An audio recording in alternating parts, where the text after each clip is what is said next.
But I said, well, that can be a problem. Ours is to give you the necessary logistics. Yours is to make sure that you take on to their, wherever they are, their hideouts or whatever, not wait to when these things have happened. And I can tell you, in most cases, we don't really let the public know what has been done. I can tell you the cases have done quite a lot, if not.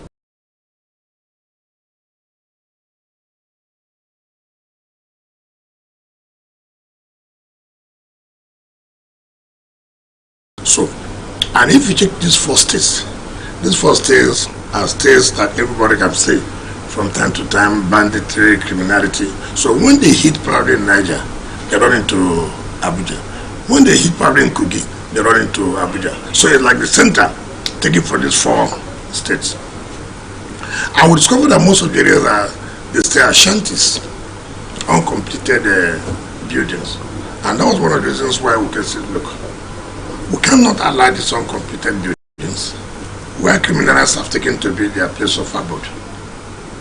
And so we do not look at it from the security angle. Now, if a criminal commits and you have nowhere you can identify, this is where you can trace the criminal, it becomes a problem. So when we try to say, break down all these uncompleted buildings who have turned to shanties, they have nowhere to hide. And they say, look, we have been identified, that is where we are. So they take off. Or sometimes they've been apprehended. We also said that the security men have also complained about no vehicles and this and that. And we have said, look, that shouldn't be a problem. We are going to provide all you need to fight and tackle insecurity in FCT. Just last week, we set up a joint task force on borders, those states that will have borders, and then this so-called one chance. Joint security task force, including the SSS, the police, the army, the navy, and they have identified the way they are going to operate. In that case, it's not what I'm going to tell the public. This will be their modus operandi. But to tell you that we are concerned, that's why we have to set up this joint task force for the one chance and for the border crime. And they have identified in some of these border areas where these criminals are. And so they have come up with strategies on how they are going to confront them. Again, you see a lot of illegal motor parks. Some of them operate these illegal motor parks. And in our society, when one government comes up with a policy that, look, we can't allow some of these illegal motor parks, people will come up to us, oh, well, the economy is hard, things are tough, but nobody wants to look at it for a security implication, because we cannot ask, who are these people? And so when you clamp down on them, you will see some kind of people, that you don't want people to survive. We know you should survive, but not at the risk of committing a crime. So we're also trying to shut down most of these illegal motor parks. So these are some steps we have taken to reduce the level of crime in the FCT. Of course, if FCT is not safe, then we have a problem. But you can comparatively say today, what it was is not what it is. And we believe that by the time we provide all these logistics to the security agencies, you will attest to the fact that we can really say freely we were safe in FCT. But it's a priority that we cannot compromise at all. Okay, Honorable Minister, I will still want to stay on the issue of insecurity while you're dwelling on, because it appears you're already unveiling some of the master plan that a lot of people have been talking about. The worries of many people in some of these areas that you may want to address is the plan for resettlement. Is this, some will say this is like a notice to leave Abuja, and so what's your plan for the people who live in some of these border towns who probably can't, fit into what we call the master plan? Well, this issue of resettlement, for me, it has become a fraud. with all due respect, as at the time the FCT law was promulgated, and you know that most of the indigenous were settled. Now some of them refuse to move out. And you know government, when it takes time, you come up like, oh, we have not been the settled. Government said they will settle us. Again, they fall in the civil service, where you will, those who are in charge will say, look, these people who have been settled for years, can we have the document? The documents are not there. And so the people now who legitimate claim that they have not been settled. You can't believe it, even in Asokoro here and in Matama. Would you believe that people are still claiming as indigenous inside Asokoro that they have not been settled? So when you say those that, okay, look at what we are doing now. The second runway by the Ministry of Aviation, the FCT acquired the land for the second runway before I came on board. Now, that runway, which I think today they're flagging off today, now that runway was to be done within 1 year, and money was already paid to the contractor. The issue of settlement. Normally, it is FCDA that acquires land for government agencies. All land belongs to the FCT. Ministry of Aviation went on their own to do valuation that government will pay over 2-point-something billion naira. And the FCT said, listen, how can you? This is above what to normally pay. We can't pay more than 800-something million. But if you do that, then you are going to cause crisis when it comes to other communities. And so that project was stopped until we came on board. And then they talk about, look, what about the community? Have you resettled them? I said, yes.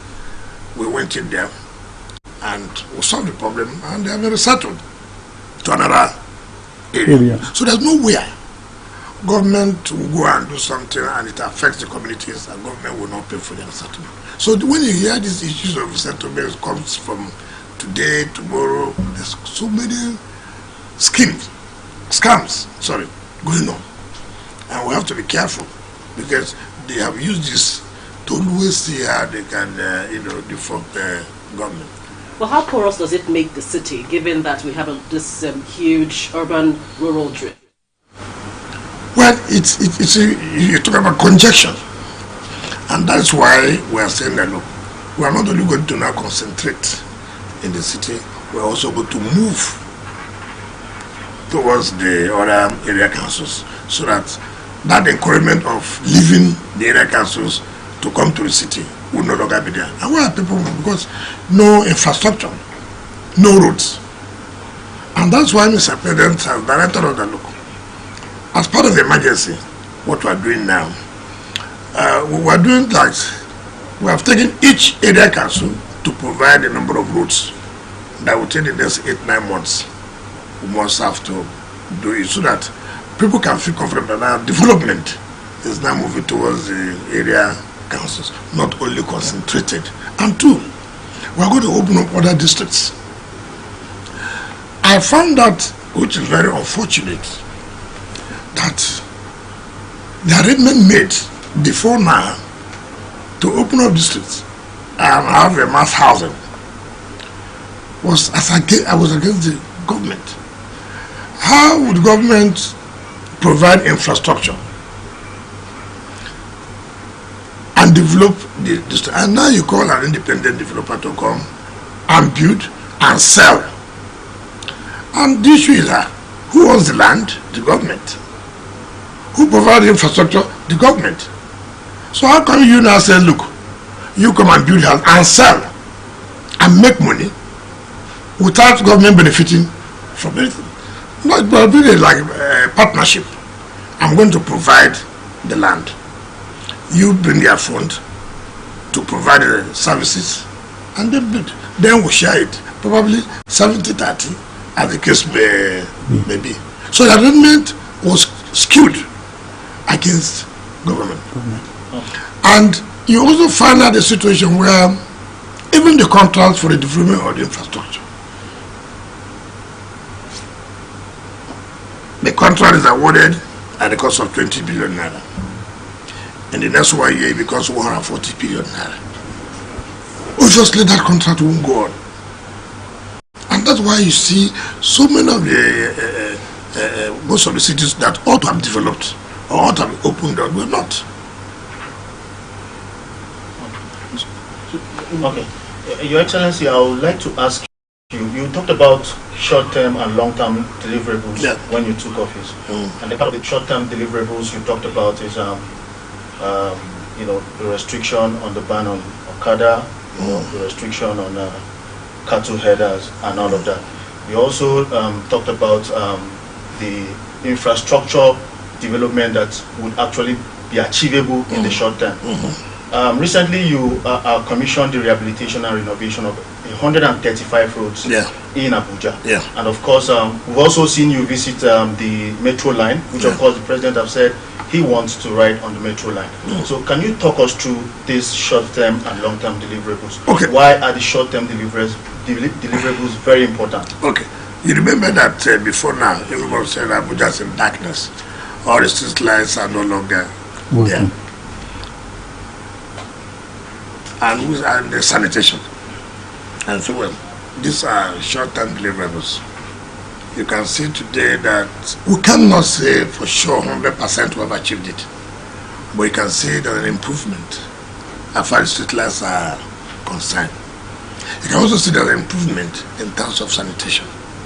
But that does not mean that you have achieved 100%. But we're able to show difference that look at what it was when we came and see what it is now. And there's still hope that the next few months we'll be able to say, yes, we can now go on that, yes, we've achieved what we want to achieve.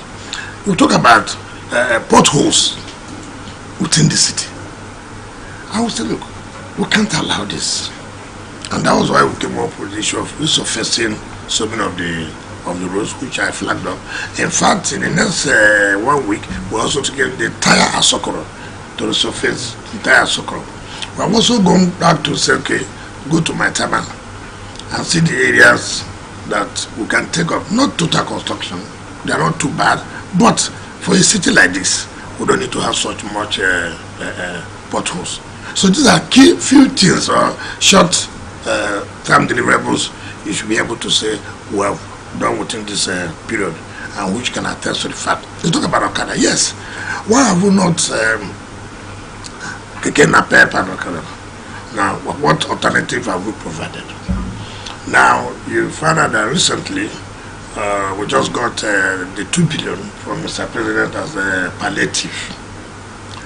And just this morning when I came to the office, or as at yesterday, I told the Secretary of Transport, we have a lot of buses that are just packed all over. Now you go and tell me how much it's going to cost to put those buses in use. And then we also look at how many of the vehicles we can buy as like taxis Abuja city vehicles. So it will be difficult if you have not provided these vehicles, and then the one that is there that the poor people are using, you're not saying it should be thrown away. No. So what we are trying, once we get these buses and we have repaired the old ones, then we'll be able to say, listen, we cannot take you out of this area. We don't need this within the city. I'm not saying that you won't have kidnapped in the area council. I'm not saying so. You know, where people like to misinterpret when they say there will not be kidnapped. What I'm saying, entity inside the city and the motorcycles. But we provide these vehicles that be alternative for our people. But if you don't do this, it will be difficult for you to say, okay, let everybody go. You must provide an alternative, particularly as it affects the common man. So that is what we are doing, and I believe that in the next few weeks the procurement process would have been completed.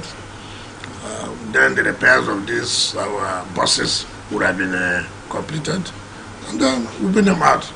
free. So that is what the president said, look, subsidy is not enough. People pay. Let it be free transport for particularly the poor ones who come from very far to work and going back.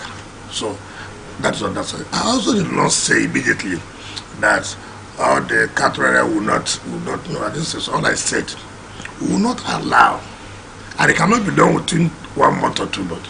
It has to do with consultation and talking with people. Let them understand what you are saying. You are not saying that you will not allow cattle inside Abuja. I never said so. I said in the city. The Federal Capital Territory includes the area council, right? And so many people went and misinterpreted it and then said, oh, I said cattle will not be allowed in the Federal Capital Territory. That is not correct. But what my concern is, look, there's nothing in the city that you will say there are no grasses or whatever. This is flowers or grasses planted for the beauty, for the landscape of the city. How will you allow cattle to come in and begin to destroy those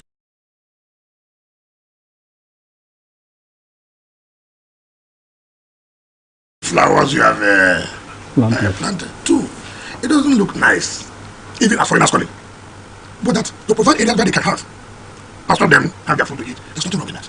That's my argument. That's my position. But people will always say, look, oh, you, of course, you know, politicians, they're always looking for one loophole or the other to capitalize, to see that you have a confrontation when you're doing it for confrontation. So we are discussing with stakeholders for them to understand why they should support our position. So you haven't started enforcement of that? No, well, because you have to talk about consultation very well, and it's not easy. You know, it's not easy if people have different understanding. You know, we're in a country where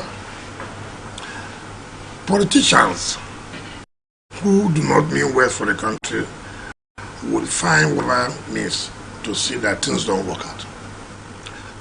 Religion, ethnicity has always been used as the divisive tools to make sure that things don't work. For example, when I was the governor of Rivers State, because of politics, it was all over the social media, all over the country was raging that I demolished a mosque. I'm sure you may remember that situation, the situation then. I was just wondering, where is this coming from? When was this decision taken? Where was it taken? And I summoned the permanent secretary then to say, well, where did you people go to destroy mosque? I said, which mosque? There was no destruction of mosque. That's okay. It had to take the former governor of Ekiti State, who was then the chairman of the Nigerian Governors Forum, Dr. Fayemi, to come down to Port Harcourt. And I took him.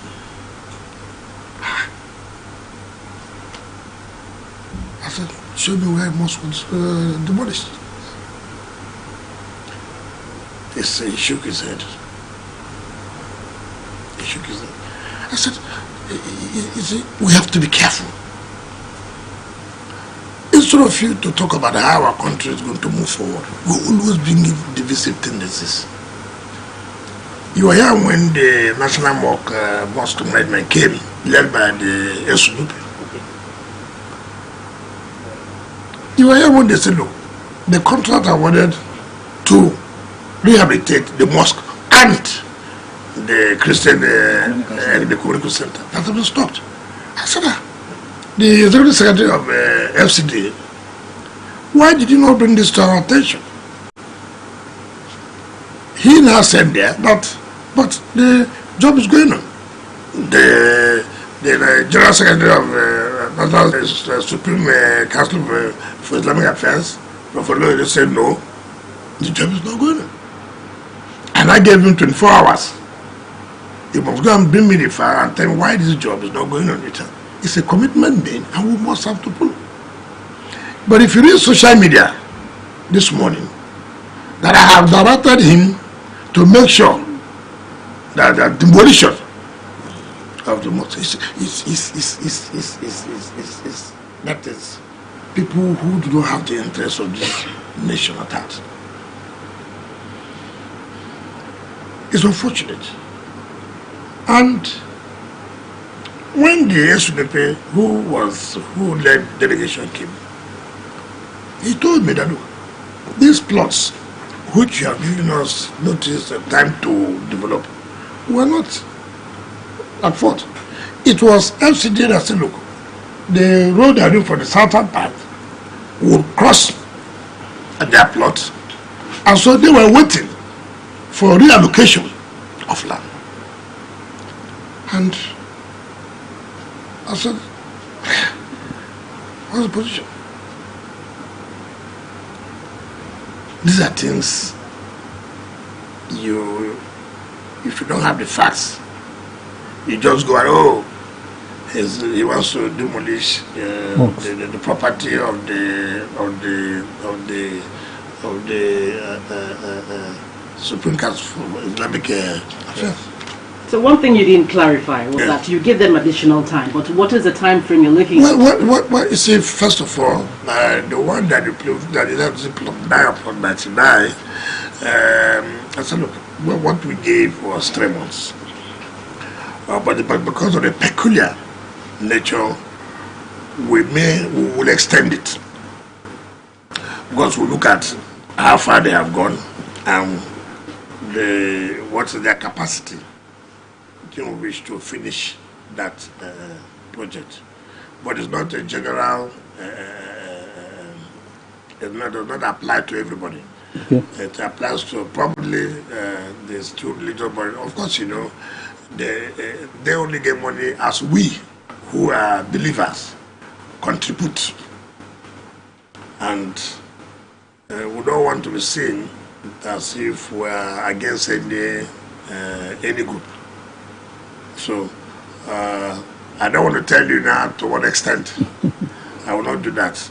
But all I know that having that appeal to us, we have agreed that we have to extend their own time. Your Excellency, let us not take you back too much, but to exhaust the issues of insecurity that we spoke about and infrastructure. You mentioned the issues of uncompleted buildings being havens to criminals.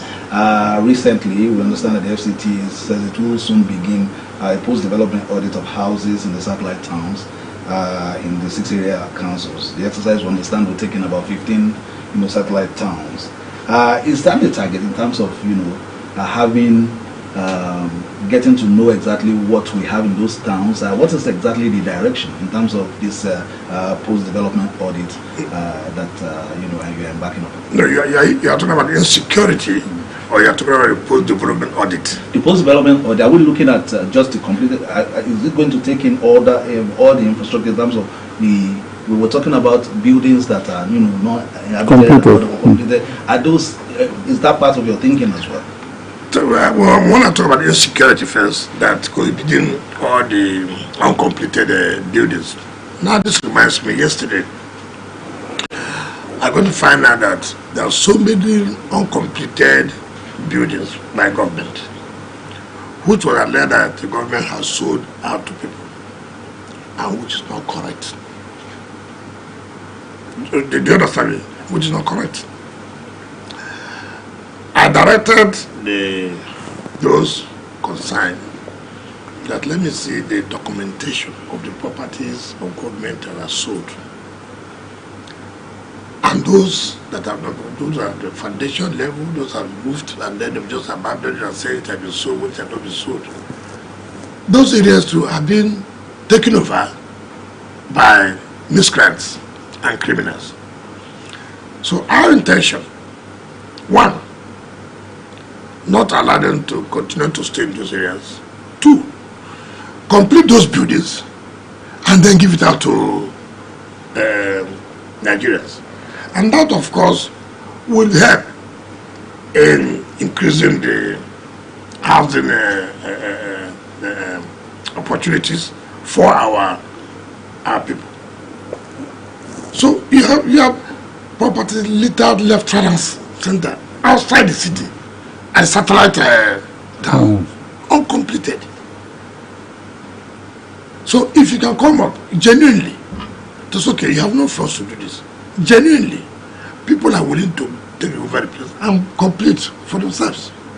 But not where you sit down and say it has been given out. Not knowing that you're only keeping it for your own self and then sell to people.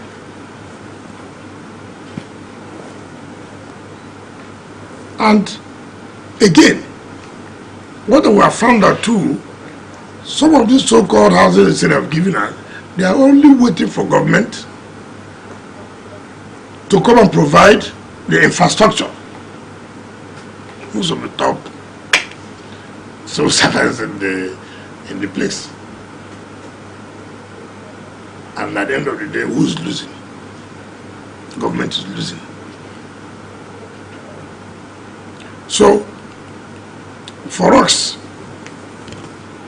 you cannot say you want to stop insecurity, you want to reduce insecurity if you don't expand development to the area councils. What do you want to do about what you just observed about the civil servants? Well, that's a different issue. I don't want to let the cat out of the bag. The other thing is that, mind you, the discipline of civil servants is not routine by powers. And that's why, luckily, we're going to be having the civil service commission. There are steps, there are processes. I'm not saying, with due respect, that it is only civil servants. I'm just using for example, because they are like permanent staff. That does not mean they are not politicians who are also involved. So that you understand me very well. And when you are taking decisions that will affect, they come up and raise propaganda and carry different stories. But you wouldn't know that these stories is just for their own interest, because they have to be affected. Okay, now, Minister, I'd like to quickly dwell on what my colleague said about this issue of you have already spent 2 months and it's almost 3 months when you give that order. Yes. You know, some have said, pardon my local balance, it says initial graduate. When you say 3 months, do your building or this will be revoked. Now it's 1 month to that 3 months. You are giving concession to these religious bodies like you've mentioned. But some who may not have the opportunity to reach out to you to explain their dilemma, that these people have money, they should build on these things. What's your word to them? Is the 3 months still on course? You will say that it has taken 1 month. It's not correct. If you say I've stayed 2 months, remember when I came, I said, look, first of all, for those who have not developed the plots of land given to them, that would have to revoke, and which we have revoked. We also said that those who have, but have started the processes of submitting their building plans. Sometimes too, they submit, but it takes the development control sometime to approve the building plan. And I said, in such cases, you cannot lay the whole blame on them. Part of the blame will also go to development control. So when I say development control, you have this period to clear all the backlogs of those who have applied and have not gotten their building plans. Those who have gotten their building plans, you have no choice. But within the next 3 months, you must have to start something to show that you are serious. But I can tell you how Nigerians are. That mere announcement alone. Go and see those who have had building approvals. They're all over the place building. That's Nigeria for you. So you would have asked, if we did not threaten, it means nothing would have happened. And don't say, when people say initial gara, they know the kind of person they are talking about, not to me. They know the group of people, they know that initial graga for what? Like you may say. What I'm going to do, I'm going to do. What I will not do, I will not do it. So if you want to test whether we have the will to do what we have said we are going to do, just try. We have advertised that, look, go and pay your ground rent, right? Now 2 weeks. If you don't pay your ground rent, we will reform. It's not what I'm saying. Today we have given another 2 weeks for those who have not complied, right? If these 2 weeks passes, don't say, like you said, we have given 2 weeks, nothing will happen. We did not. We have given another 2 weeks, nothing will happen. But I can tell you something will happen. And then you will see complaints. They will be sending people to you. Or talk to him. There's nothing to talk to me. I mean, simple compliance is a covenant you have with government for government to have given you that place. That every year, this amount of money should be paid. How much is it? Check all this year, for example, some 100-something thousand naira a year, some 50-something thousand naira a year.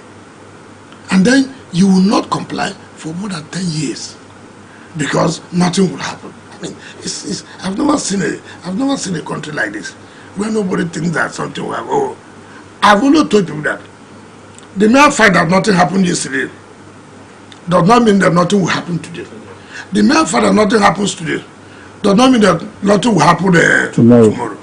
Don't ever you take it for granted. As far as I'm concerned, with the opportunity I have as the Minister of FCT, everything I say, I will make sure I do it. Everything I have told them, I'm going to do it because I know it's for the interest of the FCT. It's not for my own personal interest. Look, before I came, would you have said that there's any contract going on anywhere? Before I came, were there contractors anywhere? Now, I came. What happened? The contractors are back. I mean, it's simple. What happened that the contractors are back?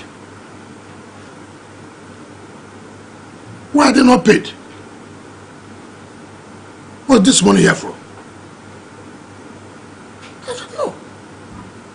Oh, language, or this budget, this, no. I don't hear that grammar. I don't hear that. We must have to do the financial engineering. These contractors must go back to site.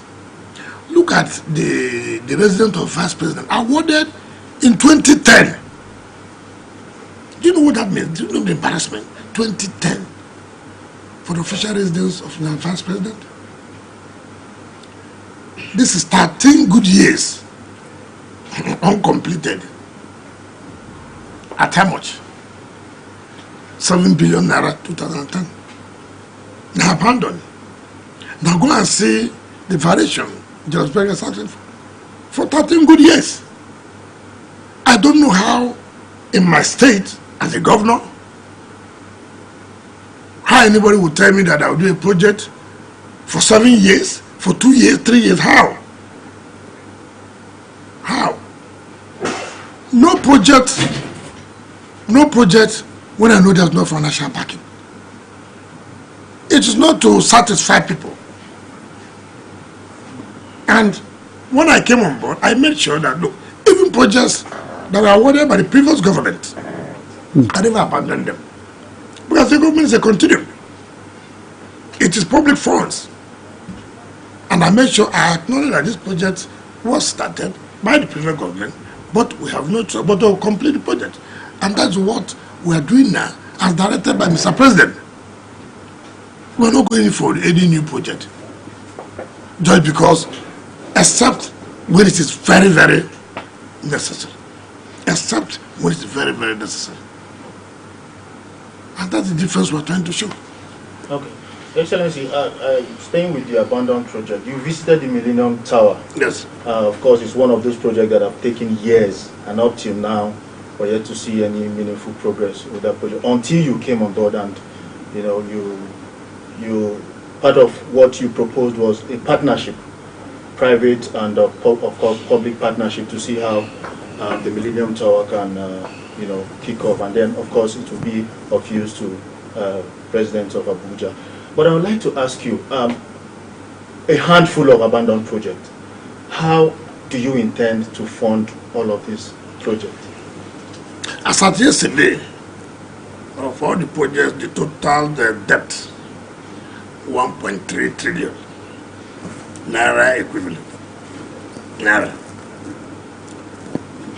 Dollar, about 1.6 billion, $1.6 million. Euro, about 94,000 euro. Right? Like I said, you mentioned these Millennium Towers. I hope you have an idea when that project was awarded. Fantastic project. To make a city a city. If that project is completed, it is going to change the entire landscape of Abuja. It has everything. But if I tell you the initial cost and to what it is now, you'll be shocked. You'll be shocked. I've never seen where a country that believes in variation. That cost was about something billion. It got to 50 something billion. As at 2020, the certificate of no objection, 114 billion. 2020. That even certificate has not been presented to FEC. We are trying to, we're looking at the memos to send to Federal Council as against Monday to approve for some projects that they have had a certificate of no objection. So when they brought this matter, 2020, certificate of no objection, 114. This is 3 years. You want me to go and present such? I will not do that. You better write back to the BB to council that and give you a new certificate of no objection. Now, one of the things I feel so happy today is what the president has done to see how we can leverage and confront these so many abandoned projects. How do you leverage? It's by bringing that out of this single treasury account. If Mr. President does not want development, he will have continued with what other governments have done. Yes, he will have continued. When he saw the advantages, that look, this will help the FCT to leverage on funds and then tackle these issues of uncompleted or abandoned projects. Now, what that means is that we can leverage on a wider financial market. I need 500 billion naira through the National Assembly. Take, for example, in our next budgeting system, for our statutory budget through the IGR. But I don't have the money. Central Bank cannot give us money. And I can't go to the bank, give us the same. I can't give you. What will you use to pay back? So the advantage we have now that we can now bank with commercial bank, right? And so listen, we need 500 billion to pay 4 years as the case may be. What's our agile base? Probably, say maybe 20 billion, for example. It's okay. As monthly? Yes, monthly. It's okay. Bank, why not collect 10 billion every month for 4 years to recover the money I've given to us to carry out projects. We still have 10 billion to do other things. But you could imagine what would have happened with the 500 billion you have. In that case, we are talking about 1.something trillion actually. Now you've been able to cut it almost at 50%. Simple. And if it's not done that way, if you like, stay here for 16 years as FCT minister, it can't work. No bank will give you money without collateral. A collateral. I can tell you, since the president removed of a single treasury account, I can tell you the amount of pressure that banks have been putting here. Yesterday, I saw a letter from the bank offering us to give over 150 billion. I was laughing. I've not even made any request to National Assembly. They are now. That is to tell you. And it takes leadership, political leadership, political will to have seen the merits of pulling out of this in order for it to leverage on finances to develop FCT. So you weren't worried about dissenting voices? What dissenting for? Those who don't want things to move will always not want things to move. You see, it's forget about the problem people have. Some people may be angry.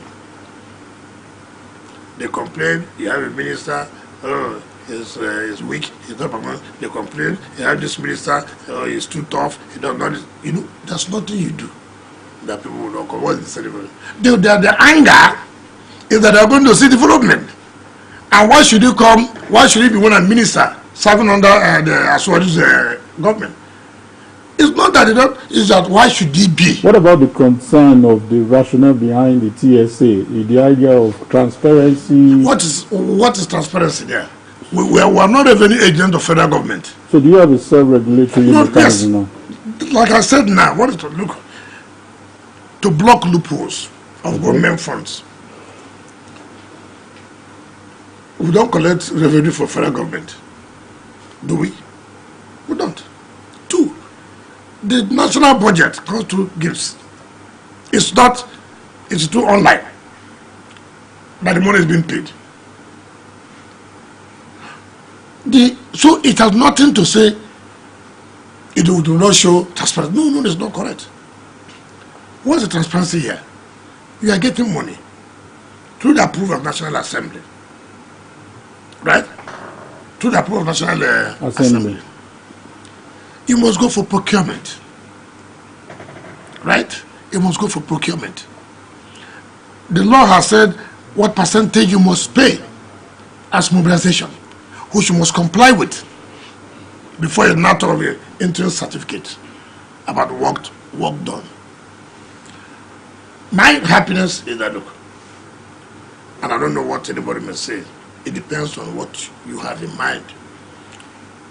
Since I have the confidence of Mr. President to do this work, you will see the difference that Mr. President did not make a mistake in allowing us to participate in his administration. It is not like film. You will see it clearly from next year what's going on. Just go. I called Jonas Becker and said, go back to your site. CGC, go back to your site. Gilmore, go back to your site. Cetraco, go back to your site. And I said, look, can you finish the projects before the 1 year of Mr. President? He said, yes. You are sure? Yes. Can you commit yourself? Yes. Take the money. All I want is people are happy that under Mr. President administration, Abuja has taken a different dimension. That is just what what we are trying to do. Make people to be happy. Give them back that new hope. They have lost hope since. Now that hope has, look, we can now believe, yes, there will be development in FCT. And it is clear, a man who has foresight, how can there be, how will we assess funds? Look at the loans. They said FCT took for the metro line with China loan and this. Have we paid our own counterpart?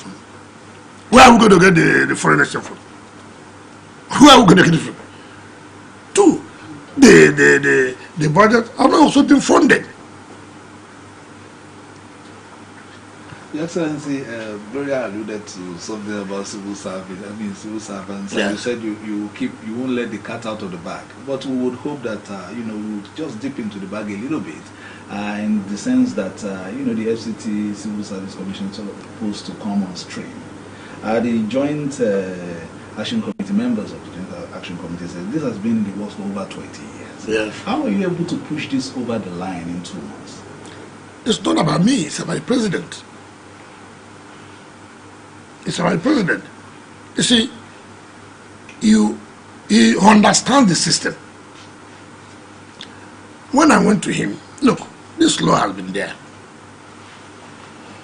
It's just implementation.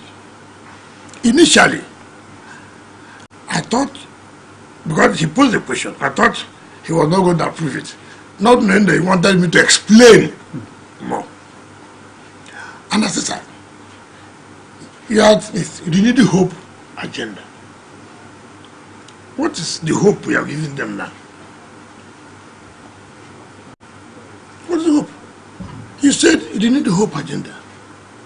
These people cannot have career progression. People have lost hope. You can imagine where you want to be a judge, and your aim is to get to Supreme Court, which is the apex. You're a civil servant. Your aim is to get to the permanent secretary, which is the highest. But you're 25. I can't grow. I will only end as a director and go. Would there be a commitment? Would there be that passion for the job you are doing? And he laughed. Mr. President laughed. He said, this is what we're talking about. And look at the reaction from the civil servants. Oh, I can be a permanent secretary now. I can be a permanent secretary. If I don't, not because there was no hope, maybe it didn't get to my own turn. But civil servants of the FCT can now say, I'm going to work hard. My idea, my intention is to be the permanent secretary. There's nothing you can do in life that's a look, giving somebody hope. And that's what Mr. President did, to bring back the hope. Don't worry, your hopes are not shattered. No, they're not shattered. No, I will not allow it. Go and implement this law. If there are challenges, we'll see that. But go and implement the law, to bring back the hope of those who have lost hope. That is leadership. That is political will. There are those who may not be happy about it, who have tried to scuttle it for their own selfish interest. I can tell you something. There are directors here who are senior to the permanent secretary posted here. Wow. Yes. There are directors. Now they are still director under the office of permanent secretary. But People should ask you, what was the rationale behind that before of now? course, you see, when people don't want to do the right thing, everybody knows that, look, okay, you see, you have FCT Police Command. Why are we having FCT Police Command? FCT is supposed to be seen as a state. We're having area councils. Do you understand me? FCT employs people here. The civil servants are not brought from the ministry down here, no. No. So many people think that, oh, there are those who are at the top there. if we allow these our powers, I've been taking what powers? It's not about you. It's about the institution. How to make it work. It's not, I would have been the one that would have posted a PAM sec to that place. That is all. Nothing more. And that's the crisis. And for me, that action taken by Mr. President, I will give all my best to actualize the renewed hope. Because what I like in life is I'm working with somebody whom I know is committed to the work, whom I know that wants to achieve it, and not giving excuses. I mean, I can look at you, I can see whether you are serious in this thing or not. These three things were done in one day.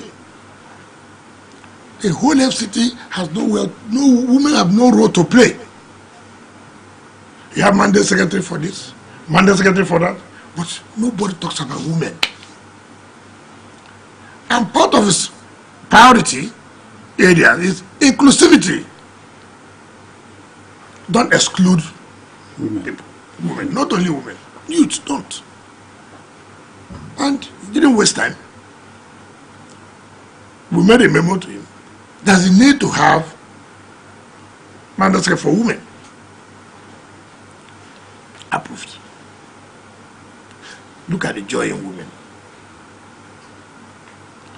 Why won't you be happy that we can now talk about women being involved in what happens in the FCT, unlike what it used to be?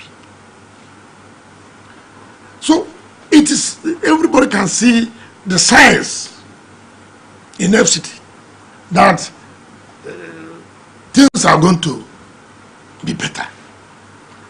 Things are going to be better. Some see even these signs are talking about. They say that, of course, we've gained more traction in terms of developing, the city and making FCT more autonomous. Are you looking at the area of the mayoralty, the FCT? I'm not. That's not a problem. It's not the issue of mayoralty. It's the issue of, you can have mayoralty, but then you will not be able to move the city. That's not the point. The point for me is having the advantage of the opportunity to develop the city. It is not, you see, what makes the city is not because of the name. It's not because of the name. After all, we have created states. Yes, we can count how many states have created for so many years. Yes, what's the level of development? Development is you. What do you have? What commitment? What passion? It is not about the nomenclature. I was council chairman, and it was obvious, it was seen. And everybody saw development in that local government. Everybody saw it. It is not a question of whether some people tell you we don't have money. It's not that. No money is enough everywhere. No money is enough. The little you have, you should be able to make use of it. And you see the people would know that, oh yes, we're happy. We have seen the $10,000 that Naira he has gotten. He has spent not less than 8 Naira. And we can see it. And that is what we want to say in FCT. If now the president has given us opportunity for us to have access to funds, can we see the development? Can we see the infrastructure growth? That's what we're talking about. That's what Nigerians should say. President has done this, have given you this opportunity. Can we now begin to see the development, the changes in FCT? And that's what we're trying to say. The idea of naysayers, I don't know whether you're aware, the Human Rights Writers Association of Nigeria have even written to say that they want to question the rationale behind the mandate secretary for Women Affairs Secretariat.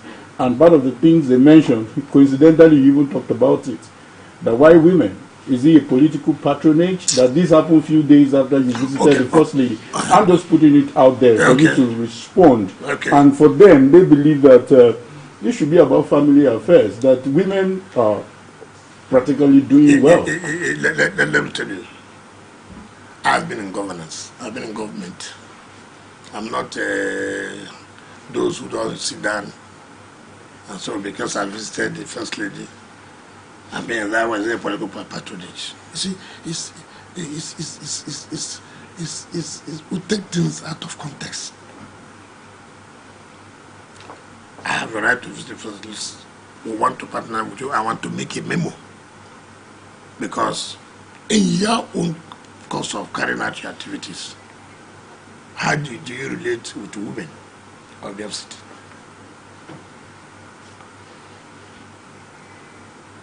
And she said, look, that would be wonderful if people can do that. She never called me to say one day. No, people should stop. That's why I said in Nigeria, what we did, is it good or not? It's not whether you saw so person. I mean, let us stop chasing shadows. This action taken, if it is good and would help to include the women in the affairs of government, why not acknowledge it and forget where the idea came from? Assuming, though not conceding, that the idea came from the First Lady, and it is a positive thing, why not be happy? Why would he say, oh, because it came from the First Lady? What kind of... You see, these are the things I don't like to listen to it. I don't even hear about it. I don't give opportunity for anybody to even tell me about it. Because it doesn't make sense. And focus. This thing, will it help? In which way will it help? That is our concern. Forget about who brought the idea. Talk about the relevance of the idea and how impactful it will be. My enemy, I can listen to my enemy talking, and that's how he has made a point. I take that point and go and walk. It doesn't matter because it came out from my political enemy. If that point is going to help me to achieve whatever I'm going to achieve, I add it. After all, when they are praising me, would they know where I got it from? Would they know where I got it from? No. The mere fact that I have political opponent does not mean that they have no good ideas. I may not go directly to them, but I can watch them, monitor them, and take the good ones and add to the one I have and move on. And they'll be thinking, how did you come about this? This was the kind of thing I have in my mind. I'll just laugh at you. I move on. So Nigeria should think about the relevance, not the source. Okay. Honorable Minister, I'll still toe the line of my colleague. There are also those who believe that there are allegations actually that the idea behind revoking lands and all of that is to suit your interest. By suiting your interest, I mean, they are suggesting that you want to relocate or reallocate those piece of land to your associates. How would you respond to that? Is it what they did? They are suggesting probably what they did. You know, if I tell you I listen to those things, I'm telling you lies.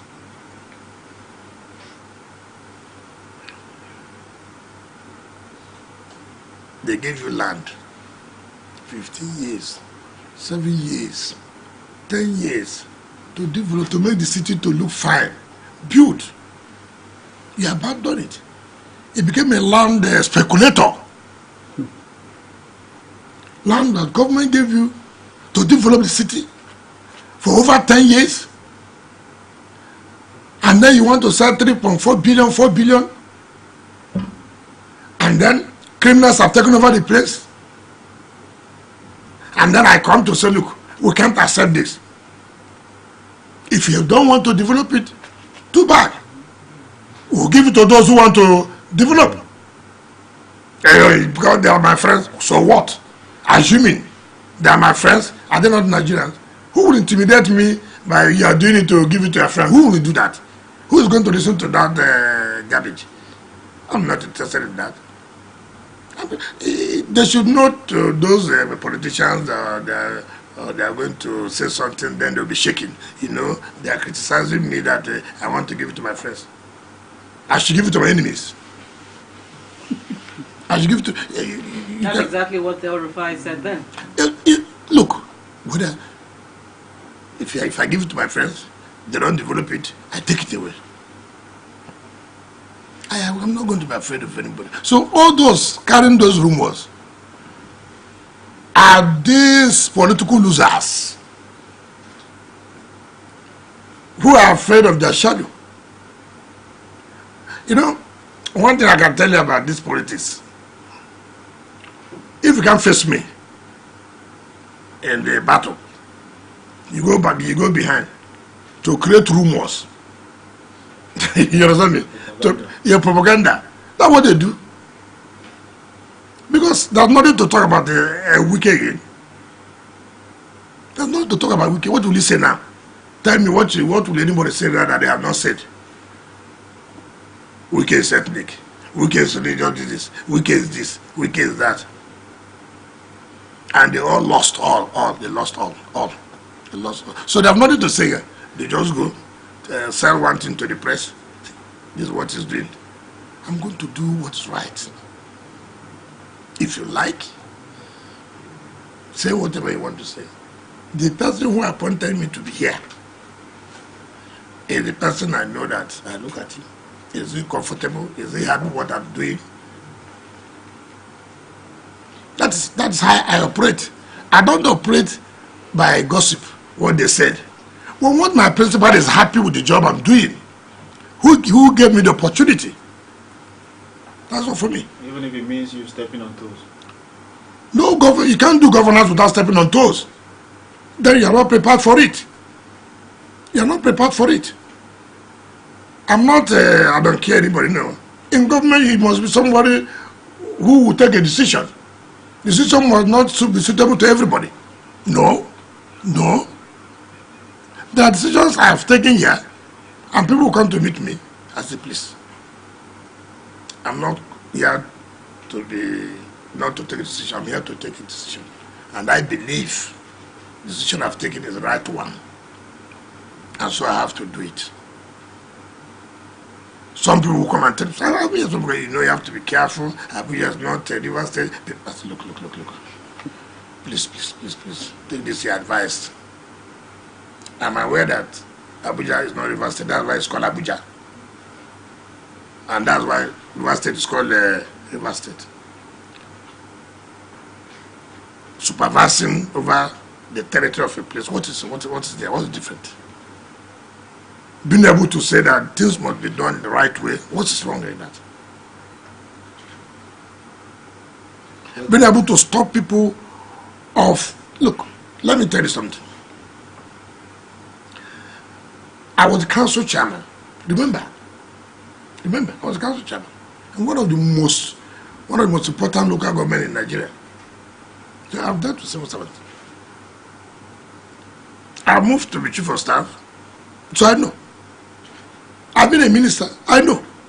I went back to one of the most known states in Nigeria, so I know. There's no amount of blackmail or trying to say whatever that was changing. No, I know. I know the gimmicks.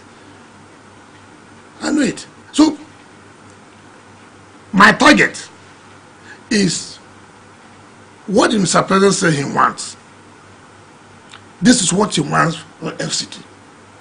He wants FCT to look like a city compared to other cities in the world. He wants people of FCT to feel happy that there is a government, to have confidence in his administration. It is my duty to make people, yes, believe in him. Whatever he does, he will do through us.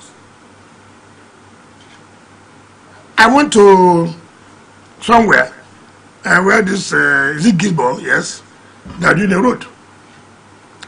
I went there, the whole people came out. And the security men were trying to, I said, what are you pushing them? They said, look, they've never seen a minister come out like this to come and talk to. Look at their feeling. But what is it? What is so important that you go and talk to them to have the confidence that, look, we are going to complete this road. And I told them we are going to complete the road. Have that confidence. Support us. We'll achieve it. And it will be for your own benefit. But if you don't, they will say, it's a lie. Very soon now, they will abandon the road. Nothing gives the people that happiness, that you relate with them. It is part of your job to communicate with them. Not only communicating by media only, no. One-on-one too.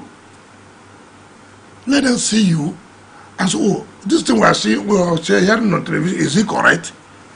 So he had repeated it here. It gives you that confidence. Also, FCT will not have problem with the administration of Ahmed Bola Tinubu. No. It is my duty to make them happy. I'm not, like I have said, I don't know who is party A, who is party B. I don't know who is ethnic 1, ethnic 2. I don't know who is religious 10 or this. I don't know that. All I know, the happiness of the people of FCT. So talking about making everybody happy, including your workers, recently you said the monthly wage bill, the FCT stands at about 8 billion. That's not factoring in this new wage increase by the current administration. So my question would be, are you seeing it as an albatross or an opportunity, in your quest to, ensure an healthy balance between capital and recurrent expenditure in your budget? Of course. This was what I did in Rivers. I said I was going to do 70-30. Oh, heaven will fall as the heaven would not fall. Heaven will be at peace. That we want development than all these irrelevant things we are talking about. As I became minister, they brought me my entitlement and I said, what is this? Is it so? What is this? I said, take it back. Why? What is that? Frivolity.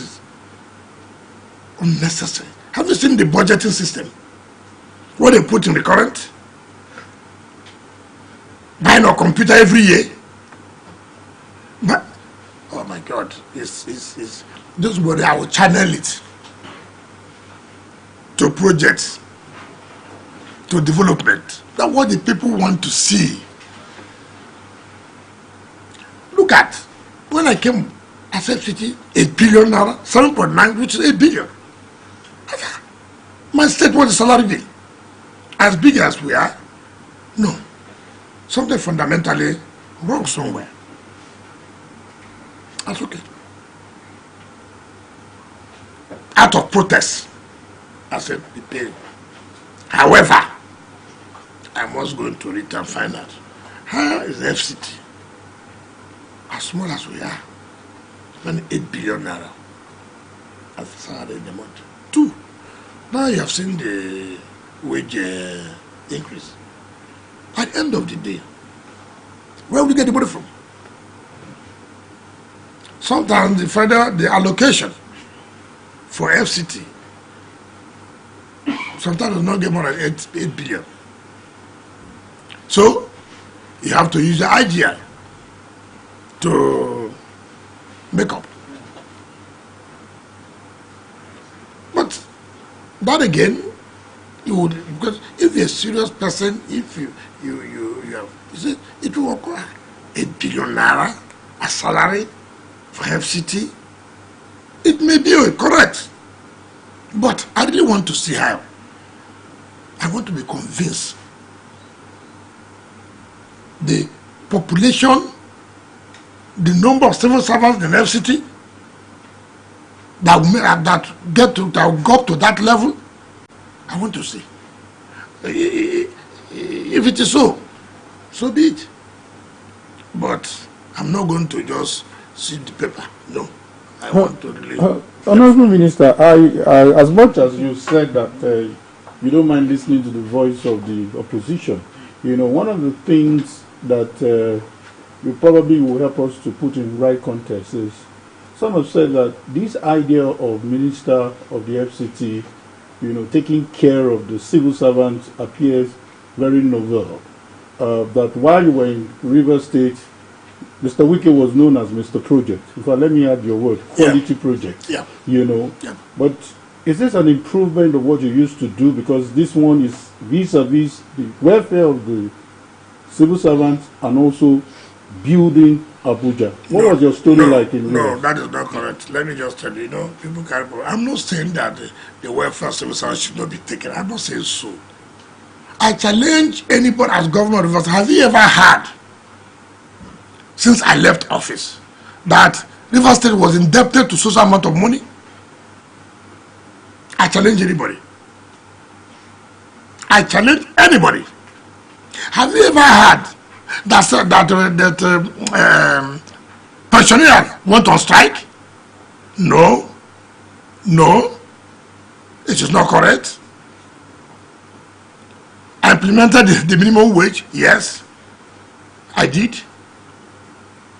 The problem I had with the union was the chairman who wanted to use the money as a political tool. That's why he went around for Labour Party to be governor. I will fed her. Yes, very well. Didn't even get up to 3,000 votes. You thought that the election is general election is a Labour election. She saw it there. I've never had a problem. I built secretariat for the Labour Congress. I built secretariat for Trade Union Congress. It has never happened. I have always taken care of the welfare. Salaries are paid on time. What welfare do you want? That we should leave development of the state and then put everything for you. You want to do this program, you want to do that program, unnecessary programs. You don't want road to your community. You don't want the schools in your community to be in good condition. You don't want good health facilities.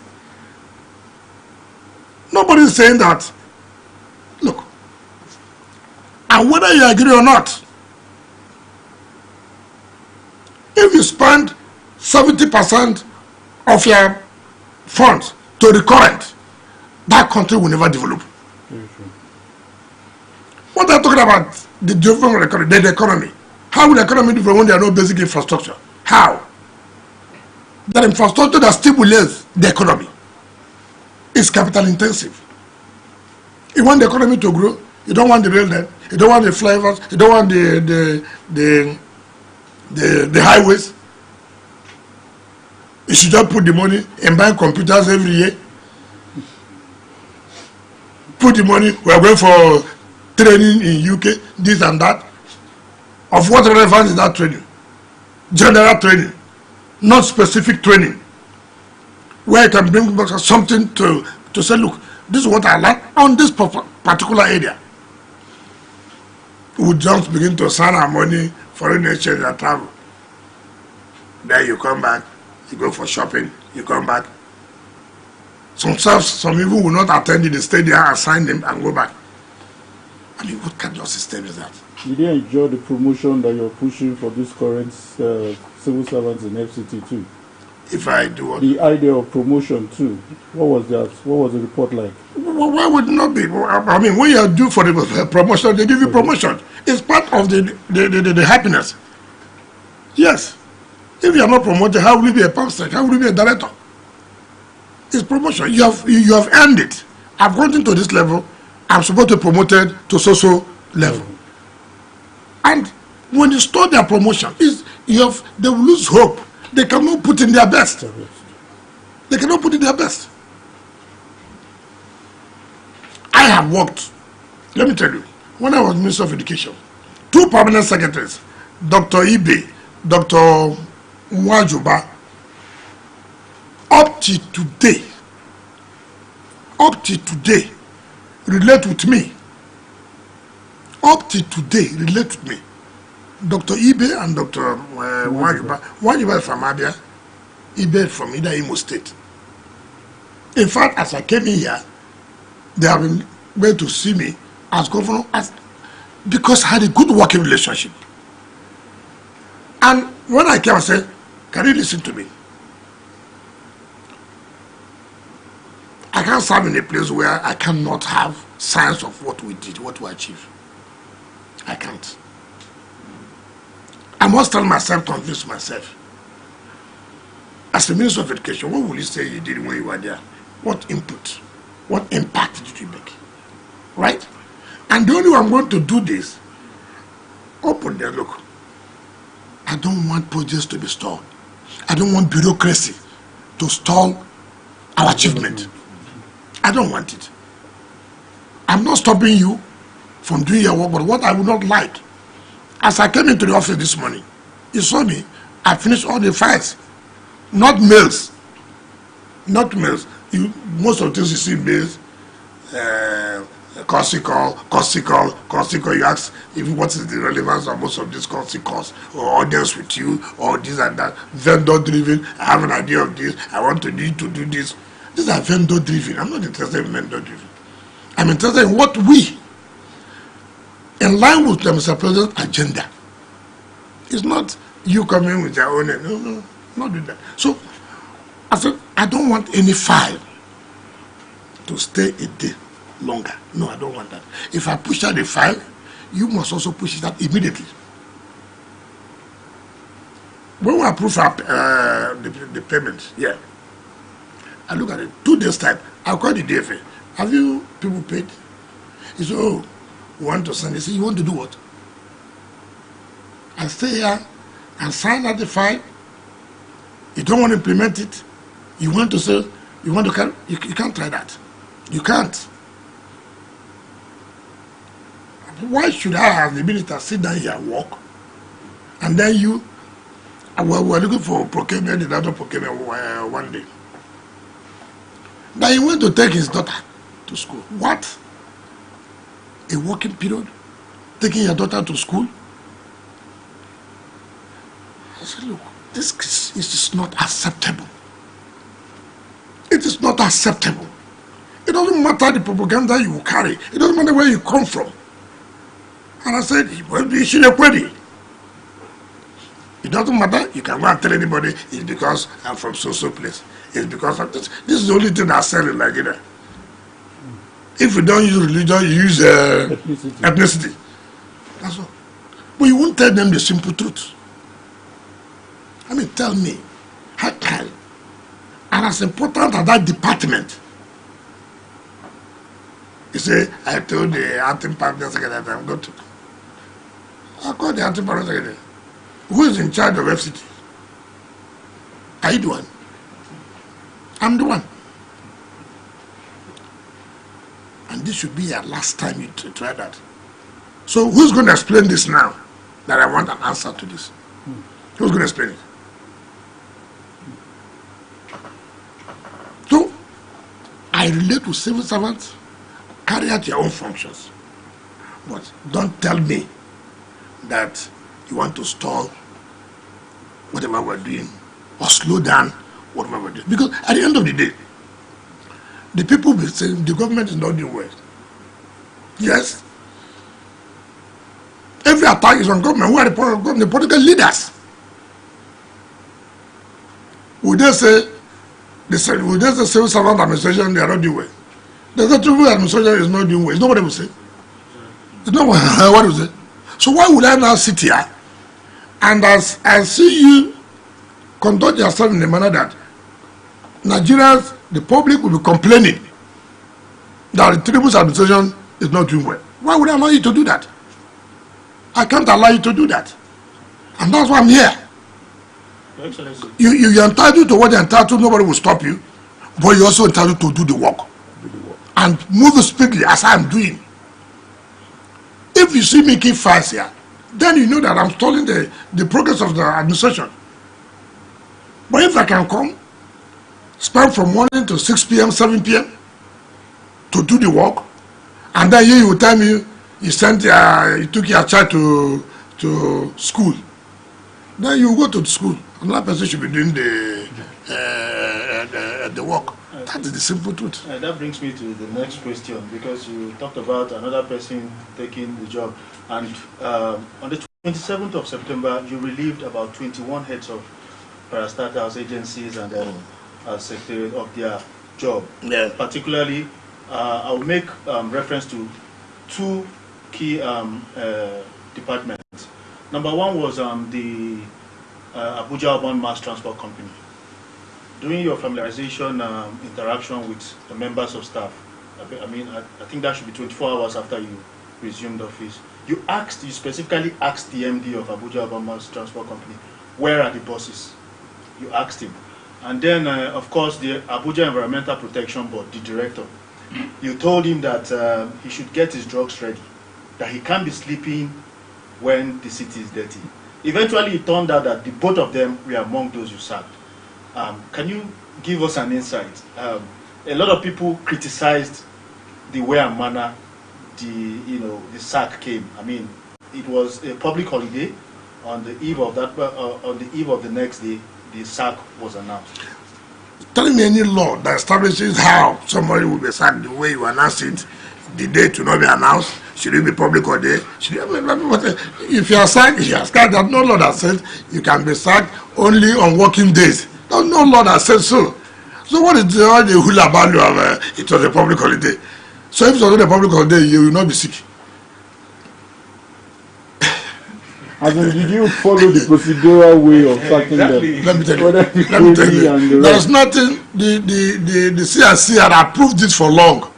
I just kept it. I monitor situation. And when I felt to my own thinking, I think it's time for everybody to now leave. Because they believe that nothing will happen. So you have to shock them. And we shocked them. Some people went and organized, and we are dancing. Oh, the workers are crying. Oh, we love you so much. Hey, look at Nigeria thing that you can come and sell that kind of a thing for people like us. If you like cry, let people know to come out. It doesn't matter. Honorable Minister, you have been very intentional. Sorry, but because you know why I said this? Yes. As an appointee, even as a minister, I'm not an elected person. The CRC can wake up in the morning, relieve him of his duty. You must expect that. This is not tenured. The only tenure is as the president wants you. So you must expect it. And you don't have to say, oh, I'm going to die. No. They better prepare yourself. Anything can have on political appointment. Something that you are not in control. Don't be too sure of it. When some other person has the power, then you must know that it can be in the morning, it can be in the afternoon, it can be in the public holiday. It doesn't matter. Yes. You've been very firm about your, I should say, your idiosyncrasies and your actions. And we've seen you taking not just cursory looks, but very critical looks at all the sectors. Have you looked at illegal mining in the FCT? We know that, for instance, places like Karachi, Kuje, Pape, Buari, Kwali, among others, they've got precious minerals such as gold, marble, which are being extracted, quite, frequently. And we understand that top shots are the ones involved. Mining is under what list? Under the exclusive list. Not under the state. And no state can stop what I call illegal or this. What you can do, in partnering with the Minister of Solid Minerals, you can partner together to tackle the illegal mining, which you have to protect, right? Even as a governor of a state, even though that petroleum or oil is not exclusive list, that does not mean that if you see people doing illegal mining, you will not be able to report or try to stop it. But I have no power per se to say these are illegal people, these are not illegal, these are illegal people. I have no power. Because sometimes too, when the licenses are given, states are not notified. It's only when people come to report to you, you now go in there and say, look what I do here. I think the present Minister of Solid is trying to have a collaboration with states and FCT to see how they can work together as to stopping this illegal mining. Like it happens in the oil sector, which you know a lot of people are involved. So it happens in the solid mineral area. So it takes a very robust collaboration with the Minister of Solid Minerals and state government and the FCT to be able to reduce the illegal mining of these solid minerals or the petroleum sources. Well, Honorable Minister, just to stay on what Gloria mentioned, when we look at the FEC meeting, we'll understand now it's going to be every Monday, and by way of reminding you, you're part of this government, and when we are having this meeting, Nigerians also want to know what are some of the plans that the government has in place, you know, to really reduce the hardship, if not eliminate what people are going through. You know, this definitely the residents of FCT are part of Nigeria. So what steps have we have taken to reduce the effect of hardship in this country? Remember, well, I'm not the Minister of Finance and Coordinating Economy who has that responsibility to talk on the overall picture of the economy of the country, because that is a portfolio. But if you ask me here, since FCT is part of the what do we do to reduce the hardship? But one thing we must ask ourselves, what was the condition of the country before this present administration came? I'm being careful not to touch an area that people will say is political. I'm being careful. But what I will say, as for us, what are the things we have put together to help our people? The president has come up with a palliative to reduce, to cushion the hardship. That is a short term. But in the long run, what is the president planning? Look at the policies he's bringing out. These are not policies that will change everything overnight. It's not a miraculous thing. It's not a magic. There are policies that are hard, but at the end of the day, will benefit the country. You know, because of the way we have suffered, Nigerians expect, look, within 1 month now, turn everything. I don't blame them. But all we are saying, look, these things are not done that way. It will take time. When the results come out, you will benefit it.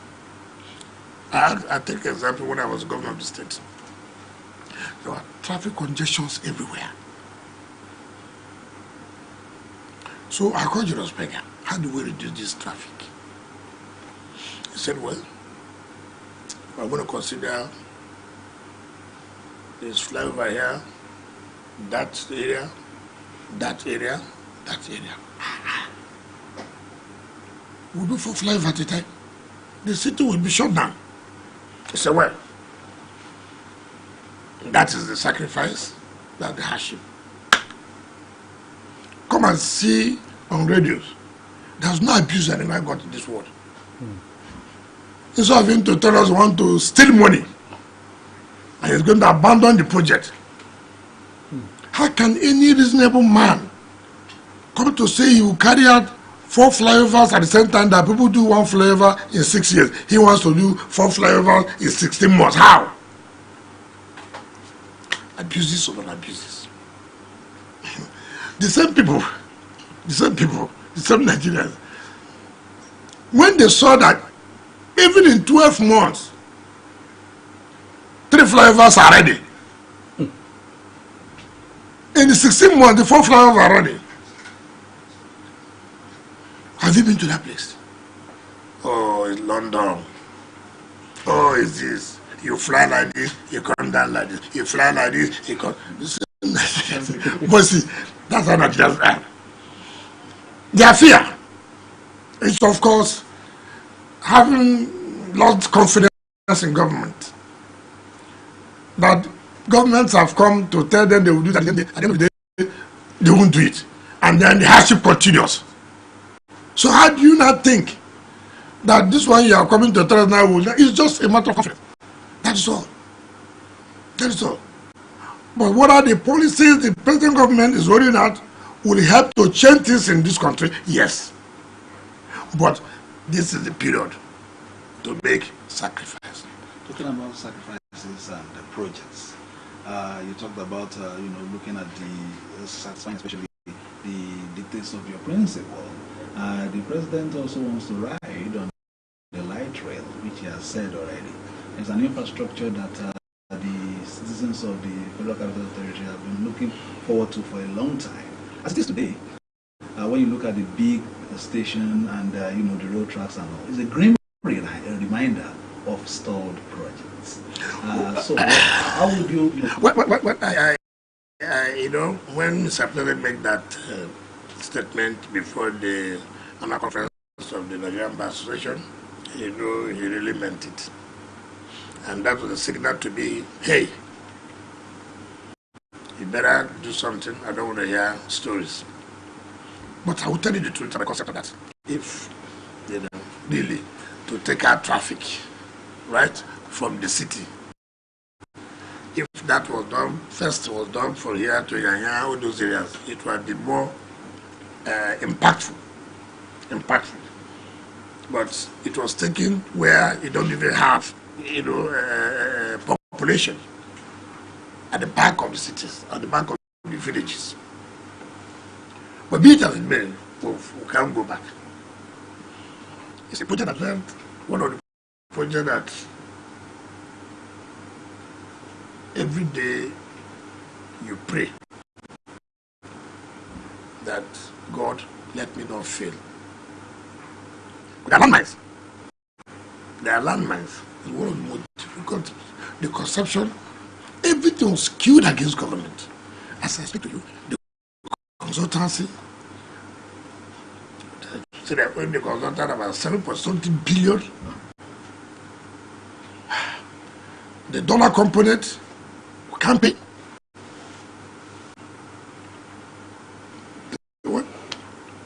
Another, the director that will give it, you cannot give excuses. We are working towards that. The grace of God, that Mr. President should be able to ride on the metro line. His first year in the office. In fact, we are going to FAC an effect on Monday to see for approval for construction of some of the roads in order to make the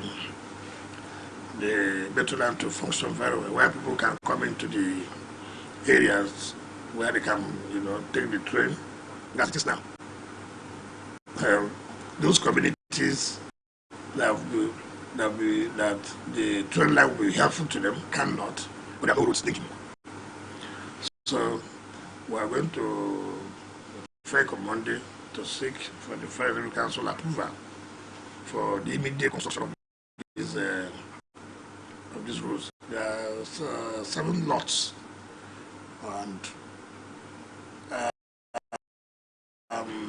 yesterday I called the companies who were recommended before I came. I said, listen, this is the period we have. You tell me the truth. This is 4 kilometers. You are doing 3 kilometers. You are doing 2 kilometers. You are doing 1.7 kilometers. Tell me the truth here. Can you finish these roads before May? Can you finish this road before May? Luckily, we are going to the dry season. So I need a commitment. I'm not here for this. I'm not going to send the director to go and talk to them. No, I don't do that. I want you to sit down, look into my eyes, eyeball to eyeball, can you do this? Are you sure? Nobody takes money and goes free. Because you can't. You can't. And they said, yes. Should I be happy that you would do it? Yes.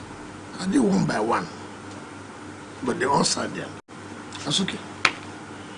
I pray that the Federal Council will approve on Monday. And then we will fund you. So I consider it as one of those projects I may term as emergency. But they are not emergency because the procurement process has been concluded years and awarded. Some of them have been awarded, only few that have not been awarded, but it was stopped because no payment was made. And this is a very important real life project we're talking about. That these are the link roads that ought to have been done first. It was awarded. So there are about 2 companies that FEC have not given that approval. But I'm doing key of those roads that I'm taking to the Federal Council. And those other ones that have been there and there have been no funding, I invited them there. It's okay. Move to site. Move to site. I assure you, you get your money by the grace of God from next week. But the point I'm making is an important project of that nature. Whoever or those who conceptualize it, how would you materialize without these roads? How? Where would the passengers pass from? The only place is that you want them to come to Abuja City. Do you understand me? That's the only way. If not, they have to come. There's no need because they can't come. The only way they can go is by road. And yet you are trying to decongest the transportation system. Now, if you link up to the train stations, all they need to do to drive to the train station, and then the train takes them to the city. The communities are this way. The train line pass this way at the back. But if they have taken the first plot to do where this place, ECOWAS area, to Nyanya, you would have seen the massive the congestion. As a former, sorry, because we are really with limited time, as a former Minister of Education, are you concerned about the educational services in the FCT? Is it commensurate with the population? Is there a plan to have, is there a plan to have an FCT-owned university? You see, first of all, there is no state or FCT that will have correct education. You also have to talk about the capital. If it is not about, yes, it's good to have access to education. But if you have access, no quality, does it make sense? It doesn't make sense. FCT should be able to own university when the time comes. But not at this present, the present economic reality we face. It is not going to be possible. Let us see the ones we have. How far have we been able to make it function properly? Part of the good things we are doing, we have chosen like 100 schools within the area councils, even though they are supposed to be primary function of the area councils.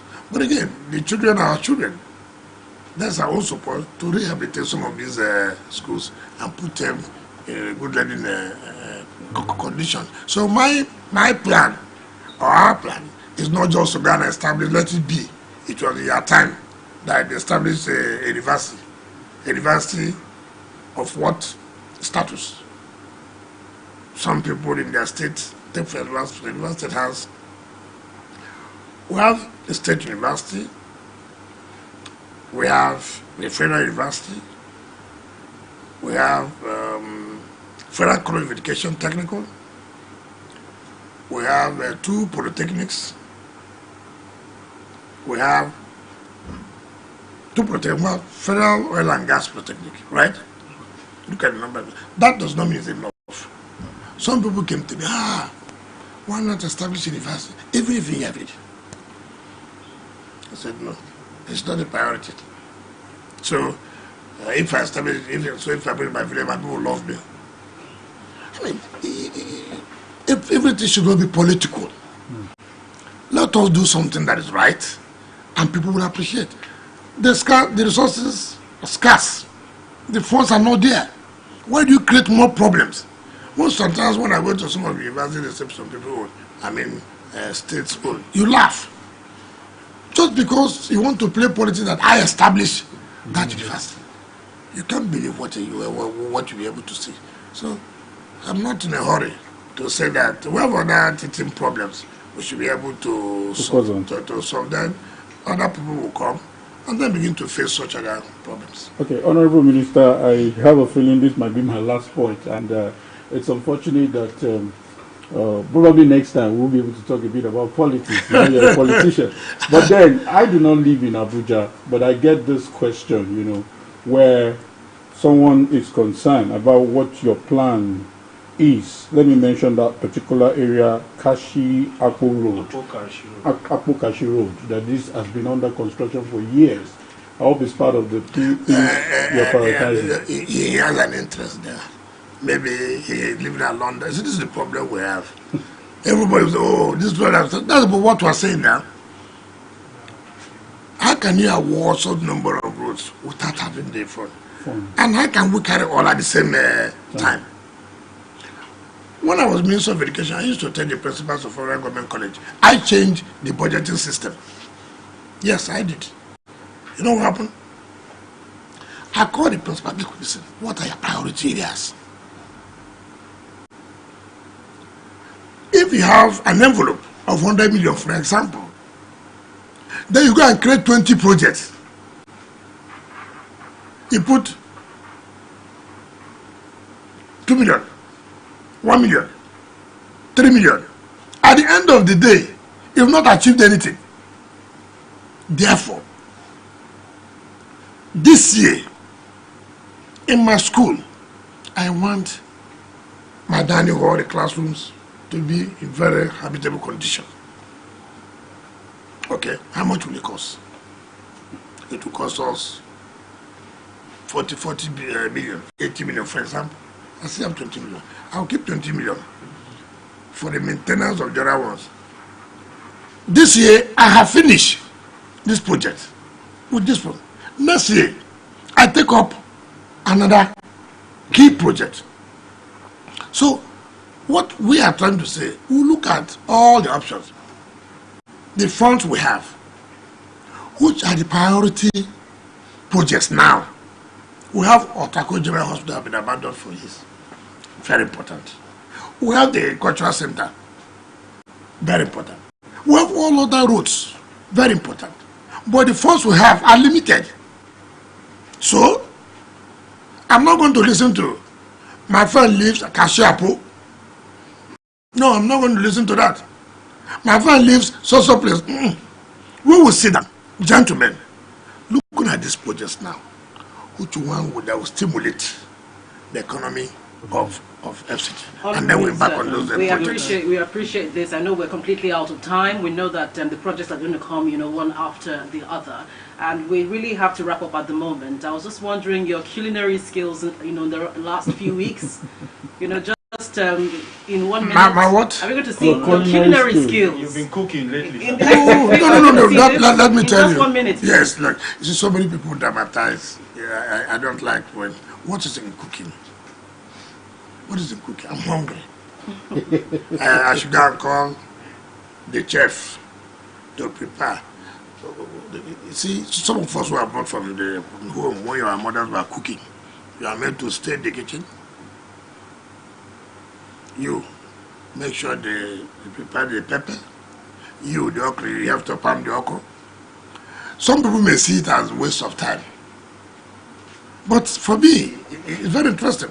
What you should know, let me tell you, when my wife had our first child in the United States, the day she came back with my first son, I welcomed my wife with okra and okazi soup. Yes.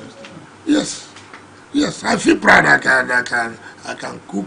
And I'm happy when I eat it. I feel satisfied. So Not to go and eat what you don't know the magnitude of Maggi, what you don't know what this, and then because they want to make profit. They want to make profit, you eat it. I wouldn't do that. Thank you very much. Thank you very much. Thank you very much. Just a fine place to Thank you very this much. conversation. It's been very insightful and engaging with the Minister of Education, Mr. Nyemsom. Minister of the You know, he's the Minister of State for Education, actually. The Minister of FCT, Mr. Nyemsom Wike. Thank you very much, Honourable Minister. And on behalf of all of us, we wish you the very best. Thank you very much. And you too. Thank you.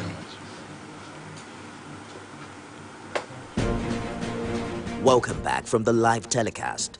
We'll now continue with our regular programs. Stay tuned.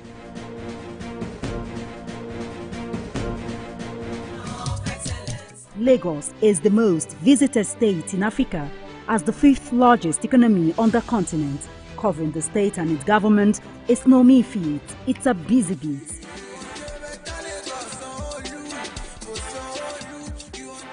We go beyond the curtain of tapes to traveling far into the deep. I want to thank